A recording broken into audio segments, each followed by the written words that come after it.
Hey everyone, welcome to Beyond. Be sure to hit like and subscribe so others can find the channel. Today we have an amazing guest, Dr. Mark McLaughlin, who is the founder of Princeton Brain and Spine, centralizing in trigeminal neuralgia and cervical spine surgery. He studied under Peter Janetta, considered the father of modern neurosurgery, a former NCAA Division I wrestler. McLaughlin was inducted into the National Wrestling Hall of Fame in 2016. He is in his 18th year of coaching the Princeton Wrestling Club and created the nonprofit Trenton Youth Wrestling Organization dedicated to inner city girls and boys. His commentary regularly appears in Business Insider and other national media outlets.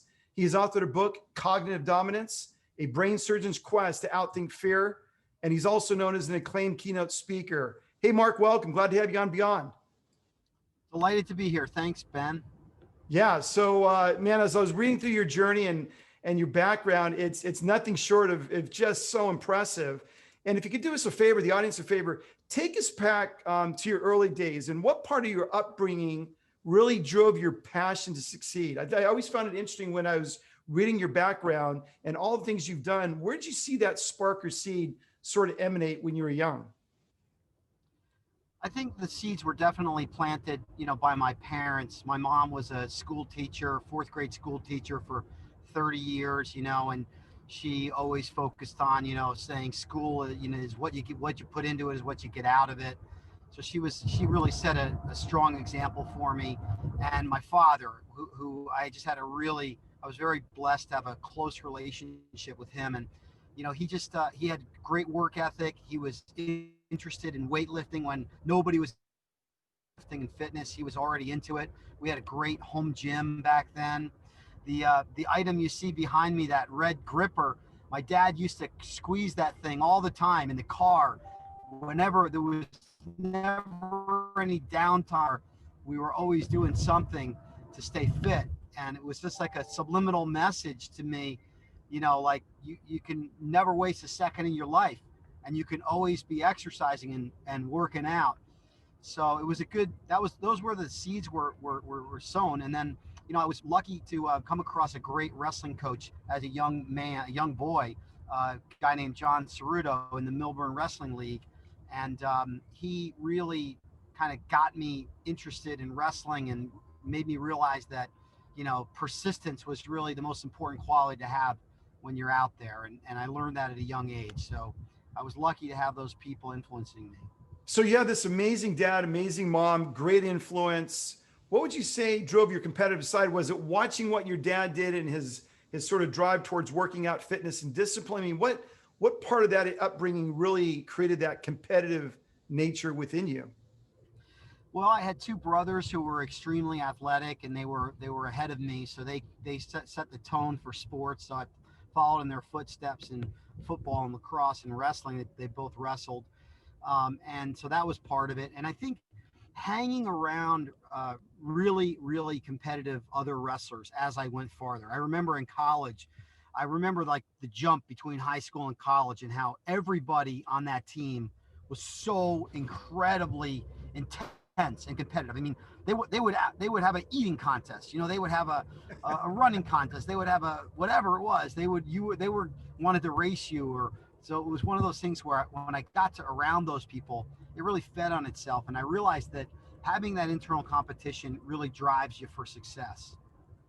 Yeah, and it's important. So, what's really impressive to me, and it's one thing to say, I went to college and wrestled, but you're a Division I NCAA wrestler, and you're inducted into the National Wrestling Hall of Fame in 2016. So beyond the obvious need for physical talents, what is the one or two main ingredients to become a successful wrestler? Because I'm sure there's a lot of people in the audience that are wanting to pursue that sort of track. When you go to college, what are the main ingredients to be successful at that level? Well, having the right coach is really important. I had a coach who was always focused on the academics and being a scholar athlete, which is very, very important, because you can lose sight of that. You can lose sight of your studies, and you can really get into sports too much when you're younger. A lot of kids do, and it's really important to be a scholar athlete. That's important. And I think just shades, getting better in shades is really important. A lot of people, I think, when they make that jump from high school to college, they get overwhelmed with the intensity and the quality that's there. and they don't see that they can make that jump. And really, the jump doesn't happen overnight. The jump happens over many days and hours of training, and being sort of, kind to yourself, and not expecting you to really make it to the top towards that. I said it to my students. Like, I remember when I was looking at neurosurgeons when I was a student, I was thinking, how could I possibly get there? It's like Mount Everest to medicine. How could I get there? I'm not smart enough. I'm not organized enough. I'm not disciplined enough. And then just realizing that over time, those little things built on top of each other, good habits, focusing on, studying whenever you can, being around the right people, hanging around smart people, all those things will raise your game over and over again to get to where you want to be. So I think it's getting better in shades is really important. I like that concept because when you get to college and you're a Division One athlete, but yet going to that point through high school, you probably dominate the high school level. Then you get to college and you're one of many that are really, really good. So it's really about that perspective when you get there, knowing that it's not all over if you don't compete or aren't as good as other people in college. It's just giving yourself grace to grow and have that commitment to the work required to go to the next level. I think that's super advice. So what would you say? Well, maybe there's one or two things, or maybe there's multiple things, but what did wrestling teach you about life at an early age? Boy, so many things. Determination was one of them for sure. I mean, that was one of those things there that you could see that the kids that were advancing and getting on the top of the podium, they were the ones that were in the room after hours. They were there before everybody. They were the most dedicated. So just seeing that determination was really helpful. The camaraderie of the sport is so incredible. The friends I made in high school and college, I'm still friends with.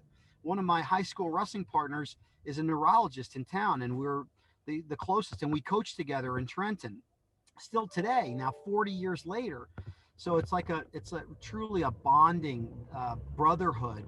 And now what's really exciting, it's a sisterhood too. Wrestling has gotten into the girls segment of sports now. So there are a lot of girls wrestling programs, and it's growing in New Jersey. It just got sanctioned as a state sport. It's becoming an emerging sport in the NCAA. And I really believe it's a wonderful sport for women too, because it teaches self-defense and confidence.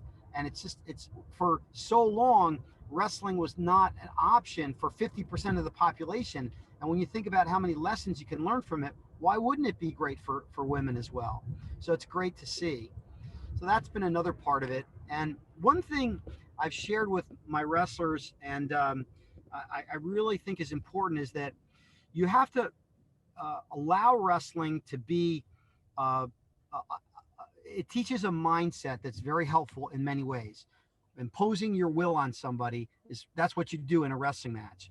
But what I try to tell my wrestlers now is you got to remember that that doesn't work in all life activities. Imposing your will on somebody doesn't work in relationships. It doesn't work in friendships. It doesn't work in negotiations. It's a very short-lived goal in those areas. You got to be thinking more win-win. And so remember that you have to check your wrestling mindset sometimes, because it doesn't help you in certain areas of life, and you got to remember that.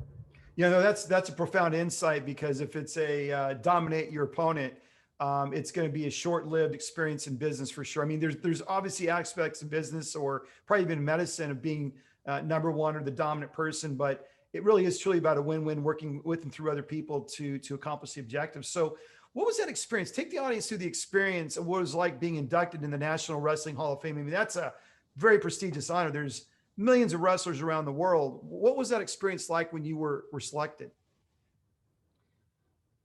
Humbling.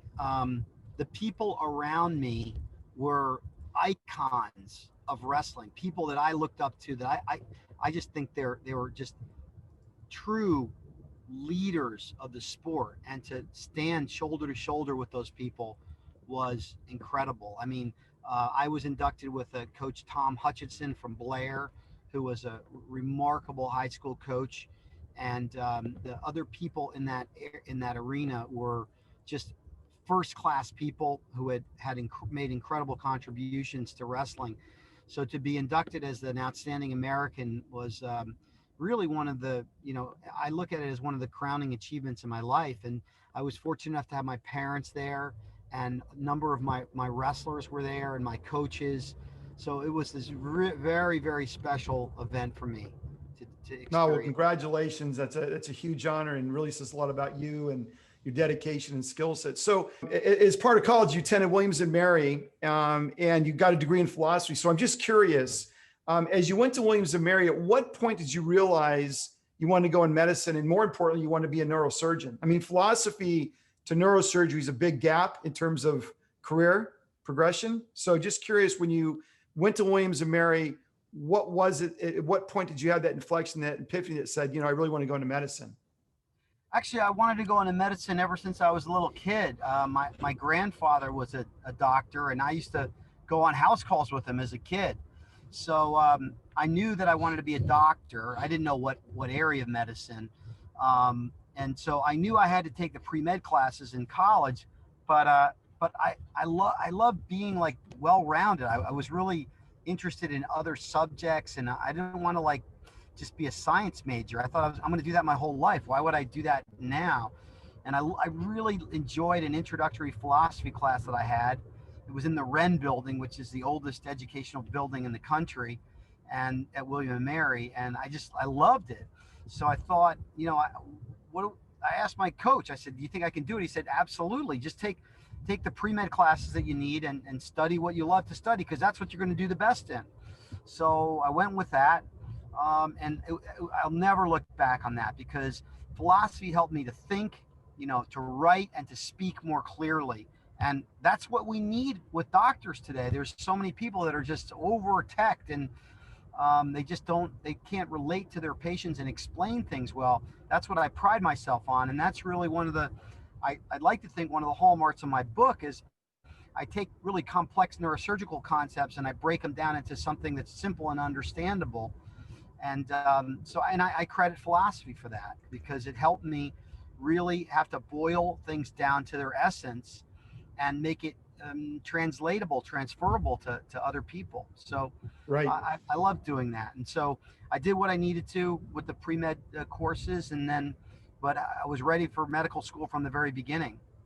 So then from there, you went to Virginia Commonwealth University to get your medical degree. And you then went on to University of Pittsburgh, which is a really renowned center for neurosurgery. And I think the audience needs to appreciate that, there's a lot of different disciplines in medicine, but neurosurgery is one of those that's really the tip of the pyramid in terms of skill set, knowledge, ability, and what's required. So at what point did you realize that neurosurgery would be your pathway versus orthopedic or heart or some other pathway in medicine? I had two amazing influential people come across my career in medical school in Virginia Commonwealth.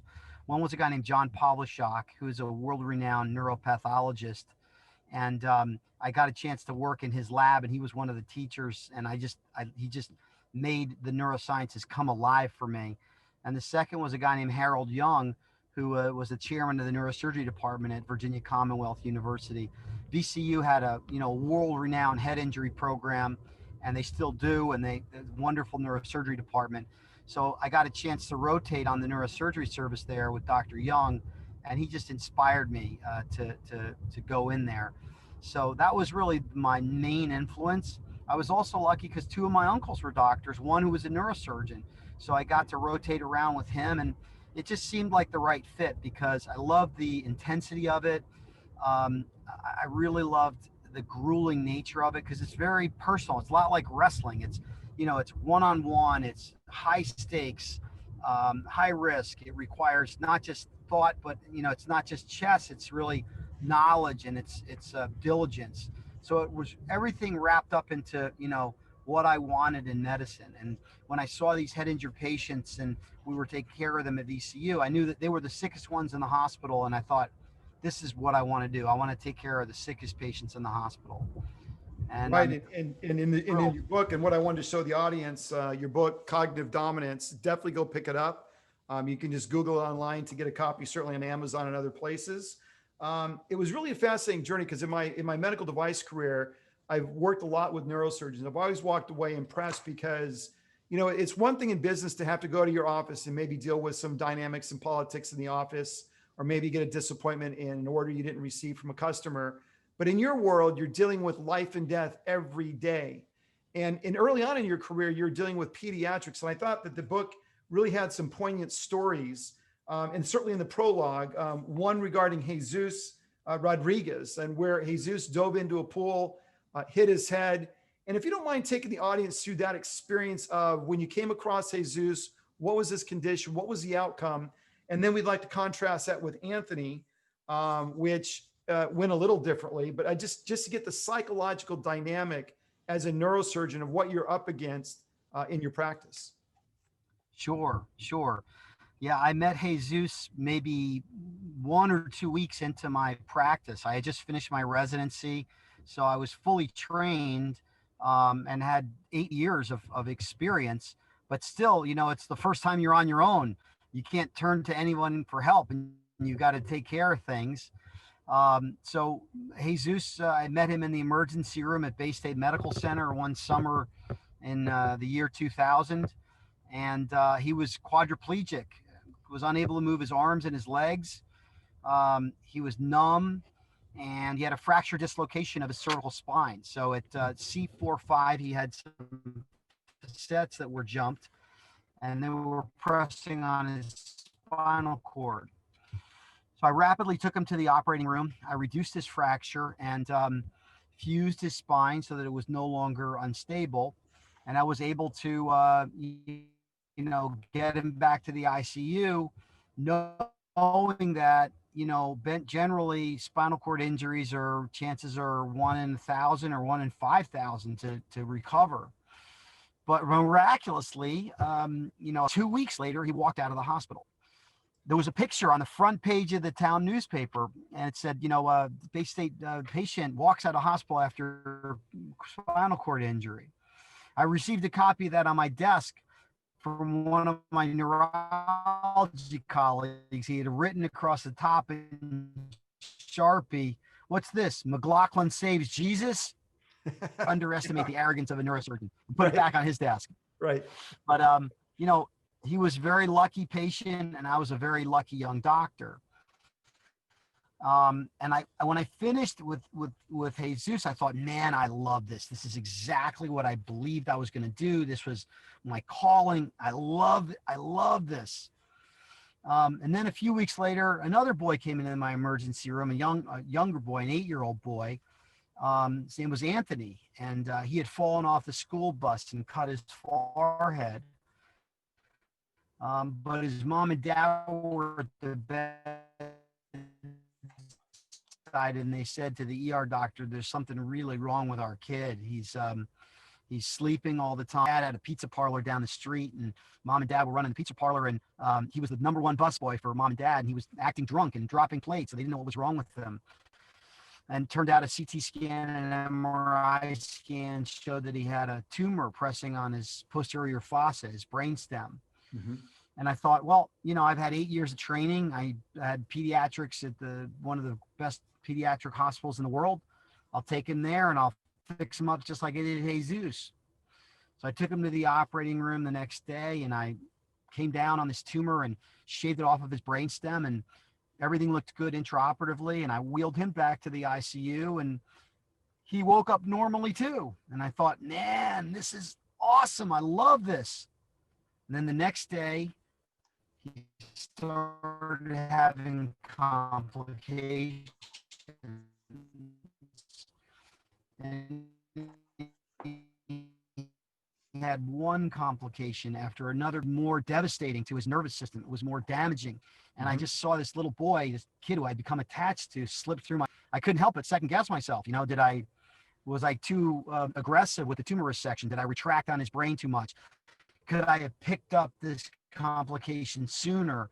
There's something I could have done to prevent this, And I just kept racking my brain, and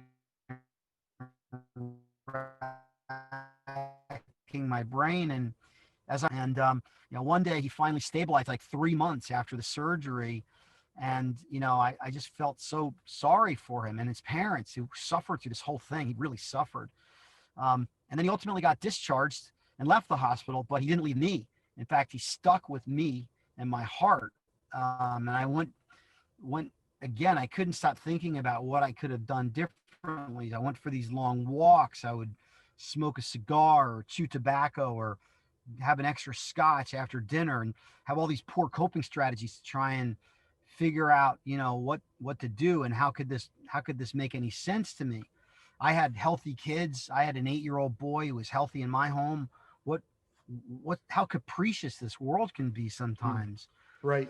So, I just suppressed it. I escaped it. I stopped doing pediatric neurosurgery because I couldn't bear to have another Anthony. And I moved to New Jersey to try and get it out of my system.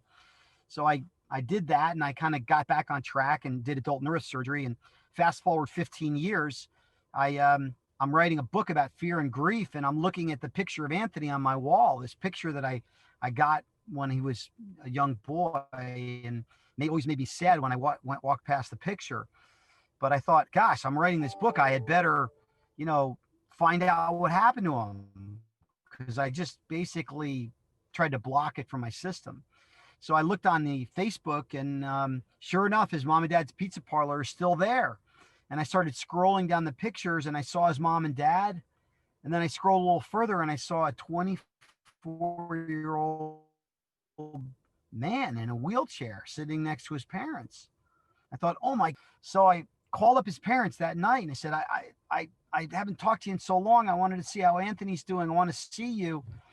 And I drove up there that weekend to see them. And they were just amazingly beautiful people. They gave me these gigantic hugs. And I said, listen, I've been writing this book, and Anthony was like a profound experience for me as a young doctor. And I always felt like I let you down. I always felt like I could have done more for Anthony.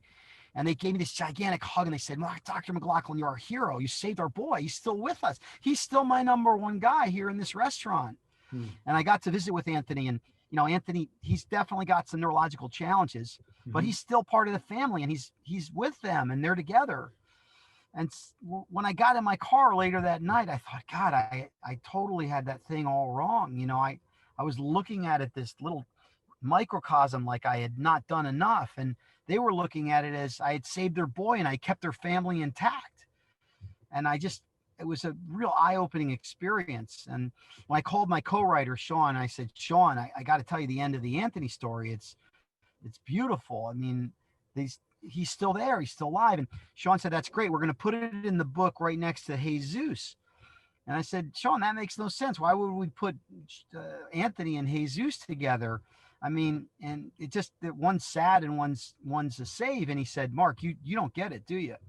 And I said, no, I don't get it. He said, Mark, you take somebody who's paralyzed and you help them to walk again, and you say it's luck. And then you have a boy who has a terrible tumor and you save him, but he doesn't do well and he has complications, and you say it's your fault. That's an impossible standard to live up to. And I thought, man, I had never, ever thought that. And isn't that what we all do? We hold ourselves to these impossible standards, and we tell ourselves a story about something, and it's just one story. It's just one perspective. But if you get other perspectives, you realize that, hey, maybe you did do your best. Maybe you did release your gift, and maybe you did everything you possibly could, and it's something you should be proud of. And, I suffered for 15, 16 years thinking about Anthony and having let him down. But now, after this experience, I would never trade it for anything in the world.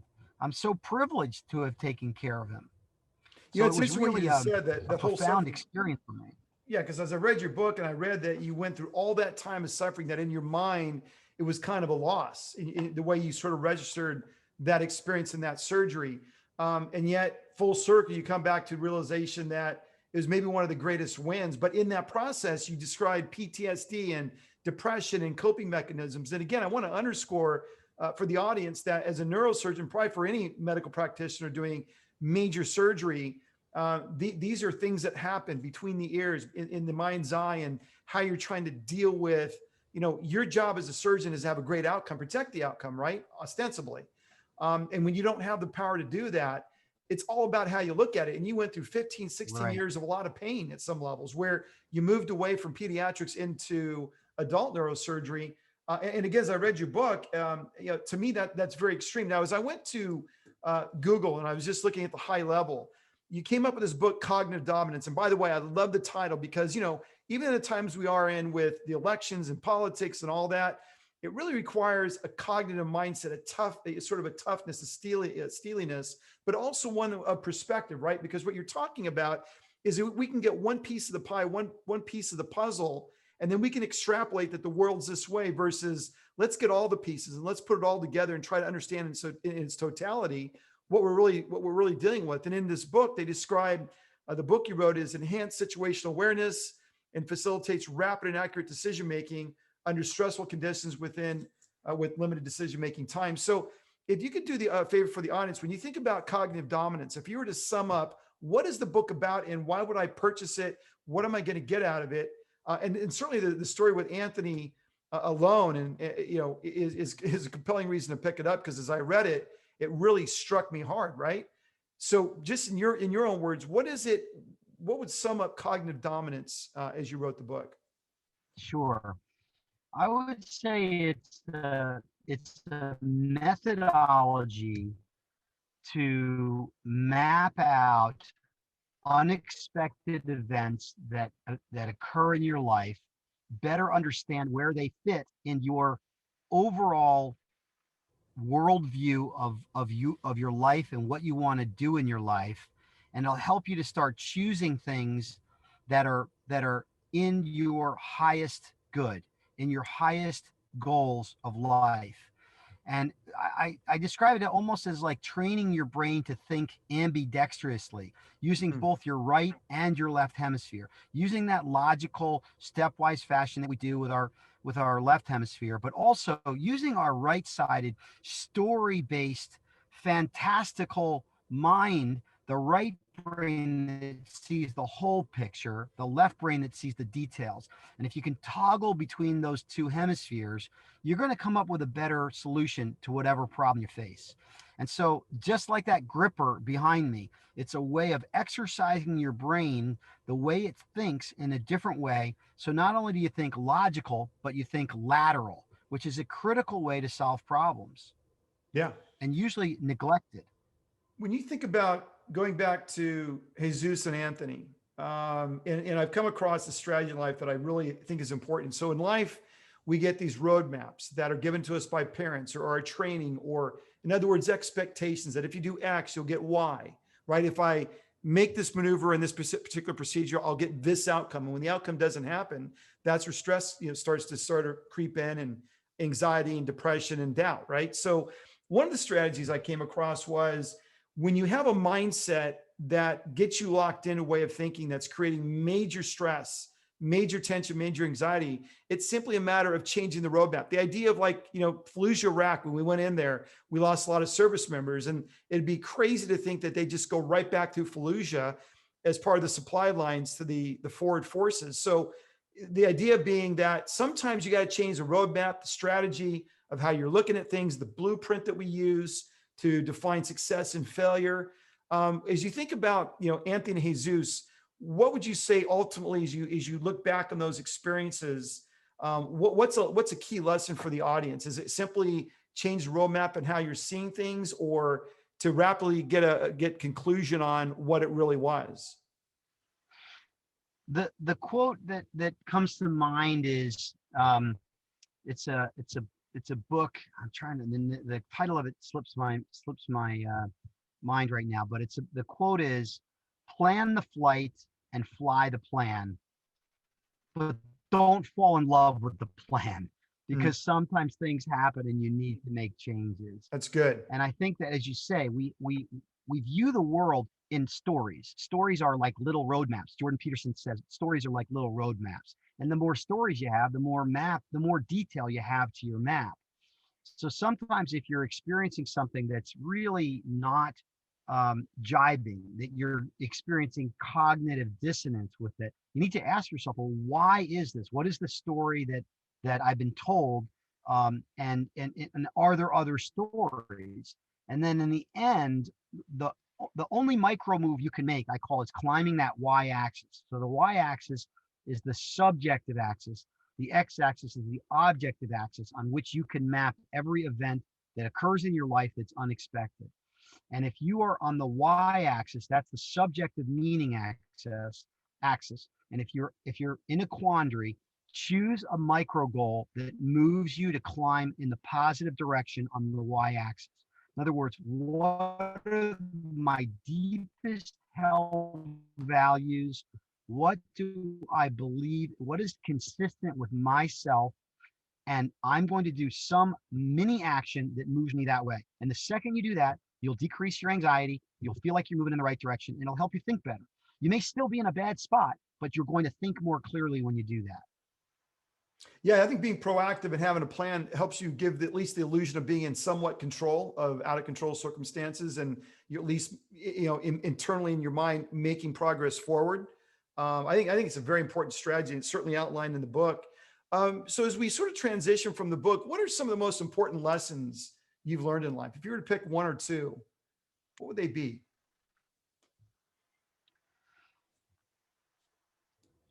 Family and faith has become more and more important to me as I've grown older. I've found meaning, deep meaning, in my family and my faith. And the more I work on that, the more satisfied I am and the more joy I have in my life. I know there's a lot of things. We chase happiness in so many different ways, but internal joy, I think, comes from focusing on those two principles. At least for me, that's really, those are the anchors in my life, Hmm. truly. And I'm 20 years into neurosurgery now, and there's nothing better for me than to go into a surgery and do exactly what I've been trained to do, deliver it to that patient and get them through it. It's such a great feeling. I know I see some of my younger doctors, they're caught up in the work. The work is so hard and it's stressful and they're tired. But as you get older, I think you really appreciate the the incredible gift that work is, Hmm. and not just in medicine, whatever we do, work is a gift. It's not a chore, it's a gift. Yeah, it's a great point. How's your life been different than what you'd imagined when you were first starting out? Oh, I've never been asked this question. How is it different? Than what you I, imagined? yeah, I mean, I knew I was going to be a doctor and I was going to take care of people. I'm living my dream. Um, I knew I wanted to have a family. I have four beautiful children, and it's amazing to see them growing up. I have a wonderful wife. We've been married for 28 years, and we met in college. It's truly a dream.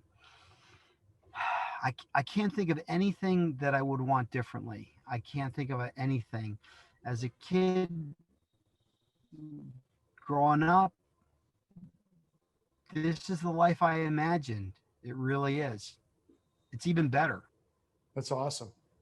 And that's unique, right? For a lot of people, that's what you just described as a very unique experience. So, um, what have you accomplished so far, both personally or professional, that makes you the proudest, and why? My family, again, helping be a part of raising four children. My wife did the lion's share of the work, but being a part of that, helping them, be a mentor to my kids as an adult, kind of sharing the knowledge that I have, um, being very close to my parents, very important. Um, I'm very proud of my practice and the partners that I have. We've created an organization that provides employment for many people. It provides services and eases pain for many people. That Princeton Brain and Spine is one of my proudest achievements. Trenton Youth Wrestling is a nonprofit organization that I started with my. It provides wrestling opportunities to boys and girls in the inner city.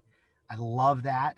I actually think that maybe if I can achieve my dream of putting a wrestling program in every one of the middle schools and elementary schools in Trenton, that I might make a bigger impact on this earth than I ever did in medicine, because it's a chain reaction. If you can instill the goals and the values of wrestling into kids, it's just going to grow and grow and grow. So I'm incredibly proud of that.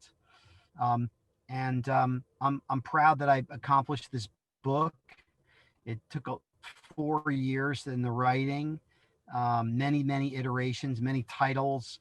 It required the most persistence of anything I've ever done in my life, even of neurosurgery. It's just to actually get it done, to get it in the end zone is incredibly hard. I had a great co-writer, so I'm very proud of the book.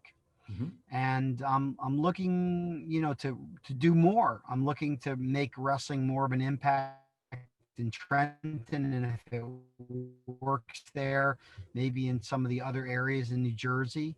I'm in reading. I'm reading more and more, and I'm trying to share reading with people. I think it's key to personal development and making the world a better place. So I'm trying my very hardest to encourage reading, just to pass it on. Yeah. And I'm just a very blessed person. Great. Is there anything you'd like to share that we haven't covered?